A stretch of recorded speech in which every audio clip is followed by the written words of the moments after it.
নবী জবাব দেন, ফাতেমা রে, আমার উম্মত ফালাইয়া কেমনে যাবো রে, আমি ছটপট করি কান্দি। ফাতেমা বলেন, বাবা এই জমিনে উম্মতের জন্য এইভাবে কান্দেন, আমি ফাতেমা আপনার পাশে থাইকা সান্ত্বনা দিলাম, আপনাকে বুঝাইলাম, মাথায় হাত বুলাইলাম। হাসরের জমিনে যখন আপনি নবী উম্মতের জন্য পাগল পাগল হয়ে যাবেন, আমি ফাতেমা আপনাকে সান্ত্বনা দেওয়ার জন্য আপনি নবীরে কই গেলে পাবো গো, যদি কন্যা সুবহানাল্লাহ।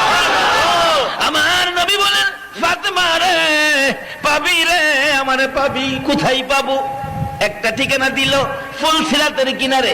রে ফাতেমা, ফুলসিরাতের কিনারে যদি আমারে না পাও, তাহলে দৌড়ে যাবে রে জাহান্নামের দরজায়।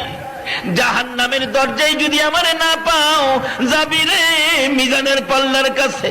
মিজানের পাল্লার কাছে যদি আমারে না পাও গো ফাতেমা, যাইয়া দেখবি রে